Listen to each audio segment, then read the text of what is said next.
Right, stop what you're doing and listen to this. I've spent the last month sitting down with mechanics across Britain and asking them one simple question. Which cars would you tell your own family to absolutely avoid? Not customers, not strangers, your own mum, dad, brother, sister. Which cars would you warn them away from? And the answers were brutal, because when a mechanic is talking about their own family, they're not being polite. They're not worrying about offending manufacturers. They're telling you the absolute truth about which cars will bankrupt you, which ones are designed to fail, and which ones they see destroying people's finances every single day. See, mechanics know things the rest of us don't. They see the patterns. They see the same catastrophic failures happening at the same mileages on the same models. They see people crying in their workshops because the repair bill is more than the car's worth. And they remember which cars do it consistently. So hit that subscribe button right now, smash that like button, because what I'm about to reveal could save you or your family from a financial disaster. And wait until you hear about number 4. One mechanic said he'd rather his daughter walked than drove one of these. Let's crack on. Ford Puma. Right then, let's start with a car that looks like brilliant family transport. The Ford Puma. Small crossover, Ford badge, practical, trendy styling. Looks sensible, innit? Except mechanics absolutely hate them. I spoke to a Ford specialist in Manchester who's worked on dozens of Pumas from 2021 onwards. If my sister asked me about buying a Puma, I'd tell her absolutely not, he told me bluntly.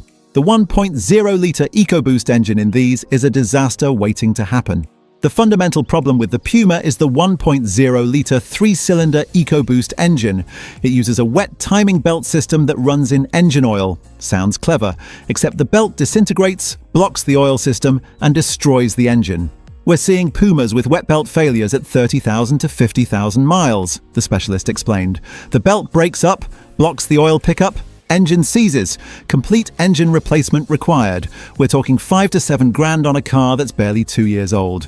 But here's what makes mechanics so angry. Ford knows about this issue. It's been documented on older Fiestas and Focuses with the same engine, yet they're still fitting it to brand new Pumas. I had a customer come in with a 2022 Puma, the mechanic said, 42,000 miles. Engine seized on the motorway. Wet belt had disintegrated. She needed a 7 grand engine replacement on a car she'd paid 18 grand for 2 years earlier. But it's not just the wet belt. The mild hybrid system on some models adds complexity that constantly fails. The dual clutch gearbox judders and develops faults. The infotainment system is slow and buggy. I told my brother who was looking at Pumas, "Don't touch it," the specialist said. "It's a time bomb. You're essentially betting that the wet belt won't fail before you sell it, and if it does fail, you're financially destroyed." The Puma looks sensible, but mechanics know it's a financial catastrophe waiting to happen. Hyundai Tucson. Now let's talk about a car that seems like safe family motoring, the Hyundai Tucson. Korean reliability, 5-year warranty, family SUV practicality. But mechanics are warning their families to avoid them. I spoke to a Hyundai specialist in Birmingham who works on modern Tucsons regularly. The Tucson from 2021 onwards has serious engine issues, he told me. I wouldn't let my wife buy one. The risk is too high. The biggest issue is genuinely terrifying. Engine fires. The 1.6-litre turbocharged petrol engine has a defect that can cause it to catch fire. Not just fail, actually catch fire. We've had 3 Tucsons come in on recovery trucks with fire damage, the specialist explained. The engine catches fire while driving. It's a known issue. There have been recalls, but the problem keeps happening. Hyundai has issued multiple recalls for engine fire risks on the Tucson. The problem is related to the turbocharger and fuel system. Oil leaks, fuel leaks, hot turbo fire. I had a customer whose Tucson caught fire in a supermarket car park, the mechanic said. 2022 model, 28,000 miles. Engine fire destroyed the front of the car. Thank God nobody was hurt. But even when the engine doesn't catch fire, it has other catastrophic issues. The engine seized due to manufacturing defects. Hyundai has extended warranties on some models because of this, but the process of claiming is a nightmare. The warranty sounds great until you need to use it, the specialist explained. Customers spend months fighting with Hyundai to get catastrophic failures covered. Meanwhile, they've got no car. I spoke to a Tucson owner in Manchester whose engine seized at 35,000 miles. Took Hyundai 4 months to approve the warranty claim and fit a replacement engine, he said. 4 months without a car, and the replacement engine is the same design with the same defects. Mechanics are warning their families because the risk of catastrophic failure or actual fire is too high. KIA Sportage. Right, here's one that shocked me. The Kia Sportage. Same Korean reliability reputation as Hyundai. 7-year warranty, popular family SUV. But mechanics are telling their families to absolutely avoid them. I spoke to a Kia specialist in London who's seen disturbing patterns with new Sportages. I told my daughter, who was looking at Sportages, "I'd rather you walked," he told me. The issues we're seeing are that serious.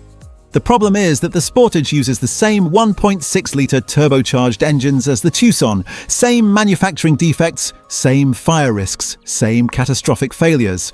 Kia and Hyundai share engines, the specialist explained. The Sportage has exactly the same engine fire risks and seizure issues as the Tucson. Different badge, same disaster. Kia has issued recalls for engine fires on the Sportage. The problem is identical: turbocharger and fuel system issues leading to actual fires while driving. "We had a Sportage catch fire in our car park while we were working on it," the mechanic said. 2023 model, under 20,000 miles. Engine fire started while it was just sitting there with the engine running. Terrifying. But even if you avoid the engine fires, the Sportage has gearbox issues. The dual-clutch automatic gearbox judders, hesitates, eventually fails completely. "The DCT gearbox is terrible," the specialist said. "Customers complain about juddering from new. Kia says it's normal. Then at 40,000 or 50,000 miles, it fails completely. Replacement costs several £1,000s. I spoke to a Sportage owner in Birmingham whose gearbox failed at 52,000 miles. Kia refused to cover it under warranty, he said, claimed it was wear and tear, wanted over £4,000 for a replacement on a 3-year-old car. The mechanic was clear about why he warned his daughter. "I've seen too many Sportages with catastrophic failures. The fire risk alone is enough." I told her, "Buy a Honda, buy a Mazda, buy anything but a Sportage." Stop. Listen to this carefully. We've just covered 3 cars that mechanics are warning their own families to avoid. Ford Pumas with wet belt time bombs that destroy engines at 40,000 miles. Hyundai Tucsons that catch fire while driving. Kia Sportages with the same engine fire risks, plus catastrophic gearbox failures. And we've got 3 more to go. And mechanics are even more adamant about these. The next 3 cars are ones where mechanics have seen such consistent, serious, expensive failures that they're telling their families in the strongest possible terms: do not buy these cars under any circumstances. If this video is saving you or your family from disaster, smash that like button right now. And make sure you're subscribed, because I'm exposing which cars to avoid every single week. Right, 3 more cars mechanics desperately want their families to avoid. Pay very close attention. Land Rover Defender. Right then, the Land Rover Defender from the current generation. British icon, rugged styling, premium badge, brilliant marketing. And mechanics are begging their families not to buy them. I spoke to a Land Rover specialist in Birmingham who works exclusively on modern Land Rovers. "If anyone in my family said they were buying a new Defender, I'd do everything in my power to stop them," he told me. The reliability is catastrophic. The repair costs are astronomical. It's financial suicide. The problem with the new Defender is that everything fails. And I mean everything. The air suspension fails. The infotainment system crashes. The engines throw errors constantly. The electrical systems are a disaster. We see brand new Defenders with under 10,000 miles needing thousands in repairs, the specialist explained. Air suspension failures, engine faults, gearbox issues, electrical gremlins. These are cars that cost 60 to 80 grand new. But what makes mechanics particularly angry is the frequency of failures. It's not if things will break, it's when and how often. I had a customer with a 2023 Defender, the mechanic said. 15 months old, 18,000 miles. It had been back to Land Rover 6 times for repairs. Air suspension twice, infotainment system once, various electrical faults 3 times. The customer was at breaking point. And even though the Defender has a 3-year warranty, getting Land Rover to honour it is a nightmare. They fight every claim, they blame customers, they claim things are wear and tear, even on brand new cars. Land Rover warranty work is a joke, the specialist said. We've had customers waiting months for warranty claims to be approved. Meanwhile, they're driving around in cars throwing warning lights with thousands of pounds of faults. I spoke to a Defender owner in Manchester who's lived through this nightmare. Bought mine new in 2022 for 72 grand, he said. It's been back to Land Rover 8 times in 2 years. Currently waiting for them to approve a warranty claim for a failed air suspension compressor. Been waiting 6 weeks. The mechanic was clear. I told my nephew who wanted a Defender, "You'll regret it within 6 months." Buy a Toyota Land Cruiser, buy a Jeep Wrangler, buy anything except a Land Rover, because you'll spend more time in courtesy cars than in your own car. Mercedes A-Class. Now we're getting to ones where mechanics are really emphatic. The Mercedes A-Class from the current generation. German premium badge, entry-level luxury, tech-packed interior. And mechanics are desperately warning their families against them. I spoke to a Mercedes specialist in London who works on modern A-Class models daily.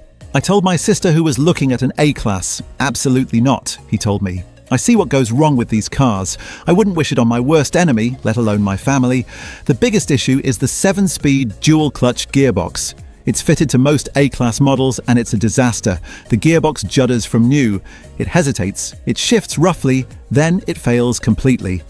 The DCT gearbox in the A-Class is one of the worst we've ever worked on, the specialist explained. Mercedes claims the juddering is normal, but at 40,000 to 60,000 miles they fail catastrophically. Replacement costs over $5,000. But here's what makes mechanics furious. Mercedes knows about this problem. There are technical service bulletins. There are software updates. None of them fix it. We've had A-Class models come back 4 or 5 times for gearbox software updates, the mechanic said. Each time Mercedes claims it's fixed. Each time the problem comes back, eventually the gearbox just fails completely. But it's not just the gearbox. The MBUX infotainment system crashes constantly and is impossible to use properly. The digital instrument cluster develops faults. The entire electrical system throws errors constantly. I had an A-Class come in with every single warning light illuminated, the specialist said. 2022 model, 22,000 miles. Took us 3 days to diagnose. Turned out to be a failed central control module. Over $2,000 to replace. I spoke to an A-Class owner in Birmingham who bought hers for $32,000 2 years ago. It's been back to Mercedes 7 times, she said. Gearbox juddering, infotainment crashes, warning lights, electrical faults. I hate the car. I'm trapped in a finance agreement on a car I despise. The mechanic's advice to his sister was clear. Buy a Honda Civic, buy a Mazda 3, buy anything Japanese, because the A-Class will destroy you financially and emotionally. Every journey will be stressful, wondering what's going to fail next. Stellantis vans. Right, we've reached number 1, and this is the category of vehicles that mechanics are most desperate to warn their families away from. The Stellantis-built vans and MPVs, the Peugeot partner, Citroën Berlingo, and Vauxhall Combo. Same van underneath, different badges, all disasters. I spoke to a commercial vehicle specialist in Manchester who works on these daily. If my son, who's a tradesman, told me he was buying a partner or Berlingo or Combo, I'd physically stop him, he told me. These are the worst vans we've ever worked on. They're destroying tradespeople's businesses. The fundamental problem is the 1.5-litre diesel engine. It's fitted to all 3 vans and it's catastrophically unreliable. The DPF blocks constantly, even with regular motorway use. The EGR valve fails, the turbo fails, the engine seizes. We're seeing these vans with complete engine failures at under 50,000 miles, the specialist explained. The DPF blocks, the engine goes into limp mode, they keep driving it because they need it for work. The engine seizes. Complete replacement required, over $8,000. But what makes this number 1 is the impact on people's livelihoods. These are work vans. When they fail, tradespeople can't work. They can't earn money. Their businesses collapse. I had a plumber come in with a 2022 Combo, the mechanic said, 38,000 miles, engine seized. He'd been getting DPF warnings for weeks but couldn't afford the downtime to get it fixed. Engine seized on a job, needed an $8,000 replacement. He couldn't afford it. Lost his van, lost his business. But it's not just the engines. The manual gearboxes are terrible. Gear linkages fail. Clutches wear out prematurely. The automatic gearboxes are worse. They judder, fail, cost thousands to replace. The electrical systems are a nightmare. Sensors fail constantly. The infotainment system crashes. The reversing cameras stop working. Everything electrical fails. These vans spend more time in workshops than on the road, the specialist said. We've got customers who've had brand new vans in and out of the dealer 6, 7, 8 times in the first year. I spoke to a delivery driver in Birmingham who bought a 2023 partner for his business. Biggest mistake of my life, he said. 14 months old, it's been back to Peugeot 9 times. DPF issues, EGR valve, turbo, gearbox, electrical faults. I can't run a business with a van that's constantly broken. He's tried to sell it. Nobody wants it because everyone knows about the issues. The mechanic was passionate about this. With cars, if they break, it's inconvenient and expensive. With work vans, if they break, people lose their livelihoods. I've seen tradespeople's businesses collapse because these vans are so unreliable. That's why I told my son, buy a Ford Transit Custom, buy a Toyota Pro Ace, buy anything except these Stellantis vans, because they will destroy your business and your life. The partner Berlingo and Combo make this list at number 1 because they combine catastrophic unreliability with devastating impacts on people's livelihoods. Mechanics see the human cost every day and they're desperate to protect their families from it. Right then, let's recap what we've learned today, shall we? We've covered 6 cars that UK mechanics are warning their own families to avoid. Number 6, Ford Puma. Wet belt time bomb, $7,000 engine replacements at 40,000 miles. Mechanics won't recommend to siblings. Number 5, Hyundai Tucson. Engine fires while driving, catastrophic seizures. Mechanics won't let their wives buy them. Number 4, Kia Sportage. Same engine fire risks as Tucson, gearbox catastrophes. Mechanics would rather their daughters walked. Number 3, Land Rover Defender. Everything fails constantly. Warranty fights. Mechanics stopping nephews from buying them. Number 2, Mercedes A-Class. Catastrophic gearbox failures. Electrical nightmares. Mechanics warning sisters away. Number 1, Stellantis vans. Partner/Berlingo/Combo. Engine catastrophes destroying businesses. Mechanics physically stopping their sons from buying them. The pattern here is crystal clear. These aren't just cars that mechanics think are a bit dodgy. These are vehicles where mechanics have seen such consistent, catastrophic, life-destroying failures that they're warning their own loved ones in the strongest possible terms. Do not buy these under any circumstances. How many of you have family members who own or are considering these cars? Let me know in the comments. And please share this video with anyone thinking about buying one of these models. If you found this useful, make sure you're subscribed to the channel. Hit that notification bell because I'm exposing which cars to avoid based on real mechanic experience every single week. And seriously, when a mechanic says they wouldn't let their own family buy a car, listen to them, because they've seen the consequences. They've seen people financially destroyed. They've seen businesses collapse. They've seen families devastated by repair bills. They know which cars to avoid better than anyone. Right then, that's it from me today. Thanks for watching, and remember, mechanics know things the rest of us don't. When they warn their families away from specific cars, pay attention. See you next time. Cheers.